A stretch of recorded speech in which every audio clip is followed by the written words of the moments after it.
Hello कक्षा 4 के छात्रों, कैसे हैं आप सभी बच्चों। मेरे ख्याल से सब ठीक होंगे। आज हम आपकी हिंदी की किताब में पाठ 8 राजस्थान रंग बिरंगे परिधानों की सजीली छटा। आज हम यहाँ पर जो आपका पाठ है वो राजस्थान के बारे में है। आज हम इसके बारे में पढ़ेंगे कि राजस्थान में क्या क्या अच्छा है देखने के लिए और यह कैसा है। ठीक है बच्चों, चलो। राजस्थान सचमुच रंग रंगीला है। रंग रंगीला शब्द सबसे ज़्यादा राजस्थान और राजस्थान के लोगों पर ही फबता है। इंद्रधनुषी रंगों की झिलमिलाहट समेटे और रंग बिरंगे परिधानों से सजी धजी यहाँ की लोक संस्कृति को देखकर लगता है मानो प्रकृति ने अपने सारे रंग उसमें उड़ेल दिए हों। वाह, कितना अच्छा लिखा है ना। राजस्थान के लोग खूब मेहनती होते हैं, साथ ही वे नाच गाने के आनंद में डूबकर जीवन की खुशियों से भर देना जानते हैं। वे जोश के साथ पर्व उत्सवों में बढ़ चढ़कर हिस्सा लेते हैं। वैसे तो राजस्थान में मेलों की निराली छटा हर जगह मिल जाती है, पर वहाँ के पुष्कर मेले की तो दूर दूर तक धूम है। पुष्कर एक जगह है राजस्थान में जहाँ पर मेला लगता है। जहाँ जो मेला लगता है ना बच्चों, उसको मेले को देखने के लिए हमारे यहाँ विदेशों से भी मेहमान आते हैं और उसमें भिन्न भिन्न प्रकार के कार्यक्रम होते हैं जो देखने में बहुत ही अच्छे लगते हैं, है ना।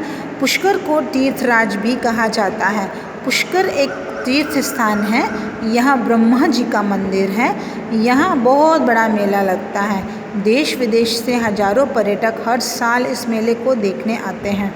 राजस्थान के प्रमुख पर्यटन स्थलों में माउंट आबू भी है। यहाँ दिलवाड़ा के प्राचीन जैन मंदिर विश्व में शिल्पकला के अद्भुत नमूने हैं।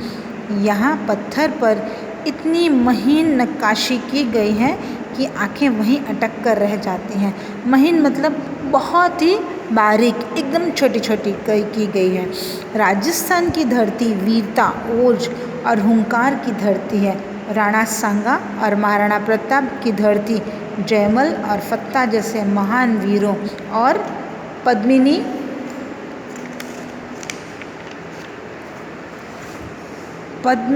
सरीखी वीरांगनाओं की धरती है। जौहर और स्वाभिमान की धरती है। फिर राजस्थान की चर्चा हो और वहाँ के किलों की चर्चा ना हो, यह भला कैसे हो सकता है। देखो ये बहुत ही सुंदर सुंदर किले बनाए हुए हैं वहाँ पर। देखो डांग का किला, जयपुर का हवा महल, चित्तौड़गढ़ का किला। तो यहाँ ऐसे विशाल किले हैं कि इन्हें देखकर आश्चर्य होता है कि किस सूझबूझ से इन्हें बनाया गया होगा। इनमें प्रसिद्ध हैं चित्तौड़गढ़ का किला, अजमेर का किला, कुंभलगढ़, भरतपुर, आमेर और डींग के किले हैं। ये किले राजस्थान के गौरव और गर्व का प्रतीक हैं। इसके अलावा जयपुर का हवा महल और उदयपुर का जल महल बेहद प्रसिद्ध हैं, जिन्हें देखने दूर दूर से पर्यटक आते हैं। राजस्थान की लोक कलाओं और लोक उद्यमों में तमाम चीज़ें हैं जो अपनी सानी नहीं रखती हैं। मतलब ऐसी चीज़ें यहाँ पर कला इतनी प्रसिद्ध हैं, सानी का मतलब होता है उनका कोई मेल नहीं हो सकता है। इनमें राजस्थानी चूनर, लहंगे आदि वस्त्र तो हैं ही, इसके अलावा नागौरी जूतियाँ और मोजड़ी भी हैं। जयपुर की पाव भर रुई की रजाइयाँ भी बहुत प्रसिद्ध हैं, जो हल्की हैं और काफ़ी गर्म होती हैं। खाने में राजस्थान के लोग चटपटे खाने के शौकीन होते हैं। भुजिया और नमकीन तो यहाँ के लोग विदेशों में भी ले जाते हैं। यहाँ के पशुओं में मुख्यतः गाय, भैंस, ऊँट और भेड़ हैं।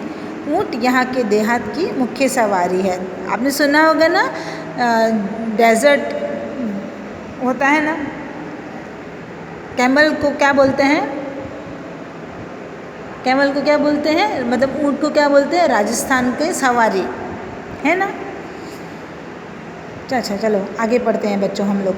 खाने में राजस्थान के लोग चटपटे खाने के शौकीन हैं। भुजिया और नमकीन यहाँ के लोगों का प्रसिद्ध है। यहाँ के पशुओं में मुख्यतः गाय, भैंस, ऊँट और भेड़ हैं। ऊँट यहाँ के देहात की मुख्य सवारी है। इसके पीछे कारण यह है कि ऊँट कई दिनों तक बिना पानी पिए रह सकता है। अपने गद्देदार पैरों की बनावट की वजह से वह रेत में आसानी से चल सकता है, इसलिए ज़्यादातर गांवों में लोग ऊँट पालते हैं। क्योंकि राजस्थान में पानी की कमी है, दूसरा वहाँ की मिट्टी जो है वो बहुत रेतीली है, तो रेत जो होती है ना धूप में बहुत गर्म हो जाती है। तो ऊँट ही एक ऐसा जानवर है जो इतनी गर्मी में बिना खाए पिए और इतनी गर्मी में सर्वाइव कर सकता है, मतलब अपने आप को बचा सकता है। उसके जो पैर होते हैं वो गद्देदार होते हैं नीचे, तो जब वो चलता है तो जो गर्म रेत है वो उसके पैरों में नहीं इफ़ेक्ट करती है ना बच्चों। राजस्थान की एक और अलबेली पहचान है वहाँ की अद्भुत कठपुतली कला। कठपुतलियों द्वारा नए पुराने कितने ही किस्से कहानियों का मंचन हो चुका है। राजस्थानी लोगों की जिंदा दिली की दाद देनी पड़ती है। प्रकृति यहाँ इतनी गंभीर है, शायद इसलिए यहाँ के लोग इतने जिंदा दिल हैं।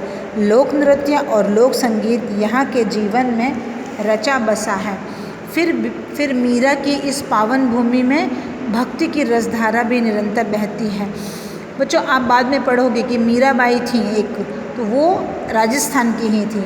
वो कृष्ण की बहुत भक्त थी, उन्होंने कभी कृष्ण भगवान को नहीं देखा था, लेकिन फिर भी उनकी वो बहुत मन से भक्ति करती थी। तो वो मीराबाई जो थी वो कहाँ रहती थी?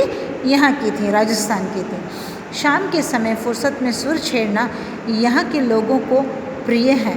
नृत्यों में कालबेलिया नृत्य की धूम तो प्रगति मैदान में लगने वाले मेले में भी बखूबी देखी जा सकती है। प्रगति मैदान दिल्ली में है, वहाँ पर जब फेस्टिवल होता है ना तब वहाँ पर इनकी झांकियाँ सजती हैं। स्वभाव से ही राजस्थान के लोग उत्सव प्रिय होते हैं। त्योहारों में गणगौर और तीज राजस्थान में बड़ी धूमधाम से मनाए जाते हैं। हाथों में मेहंदी लगाए और गहरे रंग की घाघरा चोली पहनी महिलाएं और लड़कियों का उत्साह इन त्योहारों पर देखने लायक होता है। अजमेर शरीफ की दरगाह में साल भर यात्री आते रहते हैं। यहाँ ख्वाजा मोइनुद्दीन चिश्ती की दरगाह भी बनी है। यहाँ देश विदेश से बड़ी संख्या में लोग आशीर्वाद लेने पहुँचते हैं। साल भर मेला सा लगा रहता है और सालाना उर्स के समय यहाँ की रौनक देखते ही बनती है। तो ये अजमेर शरीफ है ना जो अजमेर में है, ये एक दरगाह है जहाँ पे लोगों की बहुत मानता है और लोग वहाँ पे जाते हैं, दर्शन करते हैं और अपनी मानता को पूरी करते हैं। इसी तरह से ख्वाजा मोइनुद्दीन चिश्ती की भी दरगाह है वहाँ पे। ठीक है बच्चों, तो देखो परिधान शब्दार्थ में परिधान मतलब कपड़े, सालाना वार्षिक मतलब ईयरली, सैलानी मतलब पर्यटक जो घूमने आते हैं, देहात गांव, आख्यान मतलब कथा, आश्चर्य अचरज, फुर्सत खाली समय, प्रसिद्ध मतलब मशहूर, उर्स मतलब मेला। ठीक है बच्चों, तो ये शब्द अर्थ आप सबको अपनी नोटबुक में लिखने हैं। ठीक है, मुझे लगता है कि ये पाठ पढ़ने के बाद आप राजस्थान के बारे में काफ़ी कुछ जान गए हों। और जब भी आपको मौका मिले अपने पेरेंट्स को बोलिए कि वो आप लोगों को राजस्थान के दर्शन करवाने ज़रूर ले जाएं। ओके, धन्यवाद बच्चों।